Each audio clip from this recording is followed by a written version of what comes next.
Hello guys, good morning po, good evening sa lahat po ng nanonood, manunood sa aking kauna-unahang vlog na about sa pag-apply dito po sa bansang Hong Kong or kahit saan pong bansa kayo dadalhin ng inyong mga damdamin sa pag-apply niyo po. Welcome po kayo rito sa aking channel. Uh, Ako nga po pala si Angeline Ataop. Nandito po ako ngayon sa bansang Hong Kong. Nakikipagsapalaran. 3 years na po ako, pa 4 years na po ako next year. I hope na magtuloy-tuloy pa po yung aking employer na mag-resign po ulit, contract po ulit para sa akin. So, ngayon po ang topic po natin ang first topic ko po para sa ating gustong sumabak sa pagiging isang OFW isa kung paano po kumuha ng passport. Sa ano po kasi sa Hong Kong, dito po sa bansang Hong Kong, kayo po ang magpo-provide ng passport nyo. O, kayo po ang magpo-provide. Ibig sabihin kayo ang maglalakad. Kasi po sa Middle East, 'di ba? Hindi po sagot na po ng employer ang passport. Tsaka po ang medical. Pero dito pagka nag-try po kayo mag-apply dito po sa Hong Kong kayo po muna ang sasagot ng inyong medical. Dalawa po ang medical dito. Tapos pangatlo po dito pag nakarating na po kayo dito sa Hong Kong. Kayo po ang sasagot noon. At may mga amo naman po na nagre-reimburse ng dalawang medical.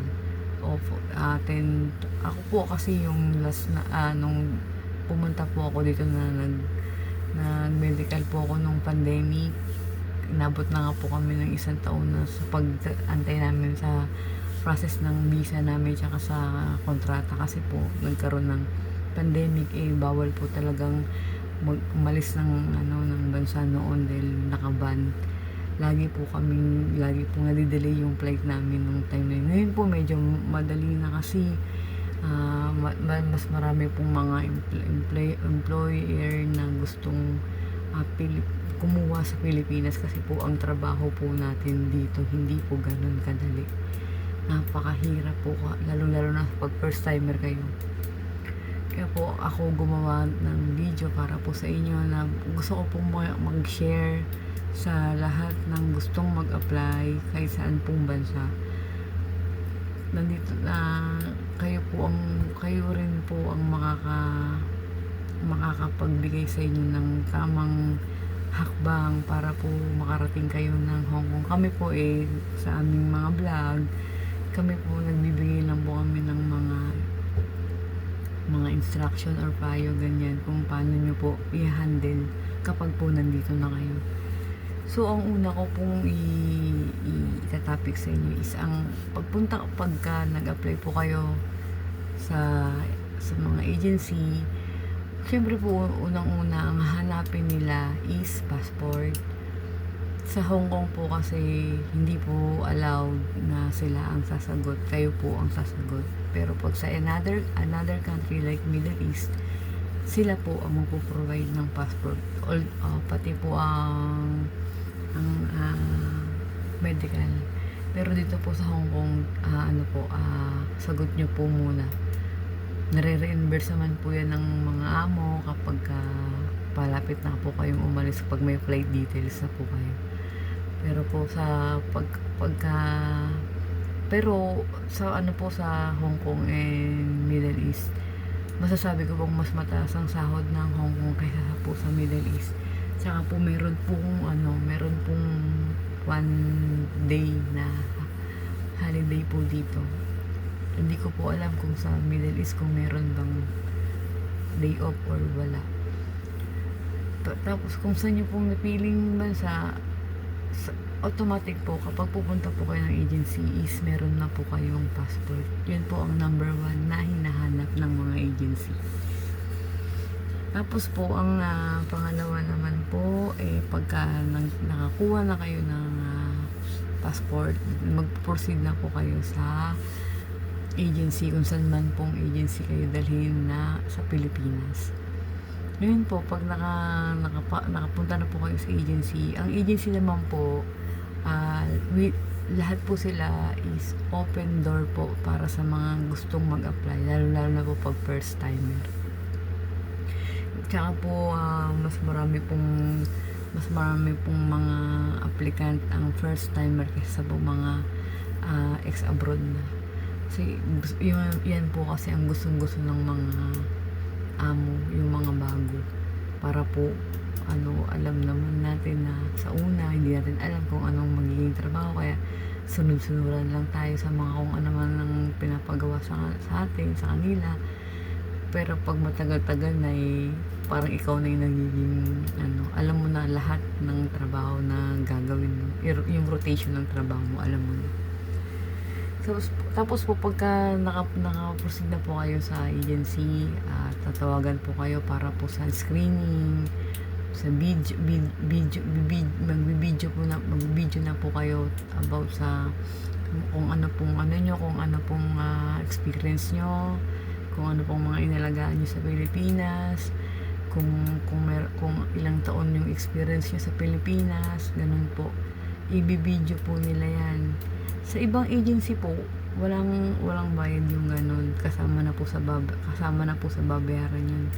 At magpa-process po ng pagka nakakuha na po kayo ng employer, ipaprocess na rin po yung mga mga pag-ibig, SS, PhilHealth, ganun po. Tapos po sa video, kailangan nyo pong galingan, kasi dyan po papasok yung mga magi-interview, mga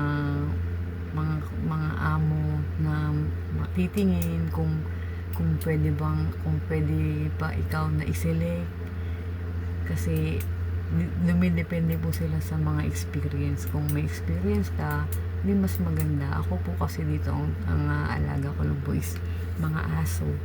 2 pong aso ang inaalagaan ko dito. 2 pong malalaking aso. Kung napapanood niyo po yung video ko, yun, lagi ko po silang binibidyohan, na lumalabas kami, kung saan po kami nagpupunta, lumilibot. Tumanda na nga po yung isa kong alagang aso, kasi nung dumating po ko dito na 2022 pa, medyo pa siya, medyo baby, di pa siya ganun katanda, kasi ngayon po 14 years old na siya. Tapos po, pagtapos niyo po mag-video, tatawagan, pwede na po siguro kayong umuwi muna, tapos tatawagan na lang po kayo ulit pagka may mga amo na gusto po kayong i-interview. Babalik po kayo sa agency para sa interview na gagawin po sa inyo ng magiging employer nyo. Doon po papasok yung magtatanong na po sila kung ano pong mga experience nyo, ganyan, kung paano nyo po dinetails sa video, dapat ganun din po yung i-details nyo sa pagkaharap na po nila kayo. Lalo po kasi ang usually interview naman po dito is sa cellphone, through cellphone lang po, ganun, WhatsApp, ganun. Dapat po mag-download din po kayo ng WhatsApp. So, ganun lang po. Sa una, proceed po kayo. Tapos pagkas nakakuha na po kayo ng employer nyo, mag-uusap na po kayo about sa kung ano po yung mga experience nyo, kung ano po mga alaga nyo, ganun po. Importante po dito talaga is mga bata. Pero po kasi sa akin po, na tiyempo ko po talaga is doon. So that's all for today, guys. Susunod na lang po ulit na video ko, na vlog ko, kasi medyo gabi na po dito. Kailangan ko na po magpahinga, at bukas maaga pa po ang pasok ko. Maaga pa po ang trabaho ko, 7 po. Lumalabas na ako rito sa kwarto. Sige guys, salamat po sa inyo sa panonood nyo. Subscribe nyo po ako sa maraming pong tips kung paano po magtrabaho dito sa bansang Hong Kong. Sa susunod pong mga video ko, i-vlog ko rin po sa inyo, i-ano ko rin po kung ano yung iba pang kung ano yung mga culture po nila dito, or kung ano po yung mga gagawin nyo finals na pagka nagkaroon na po kayo ng iba. Bye-bye po.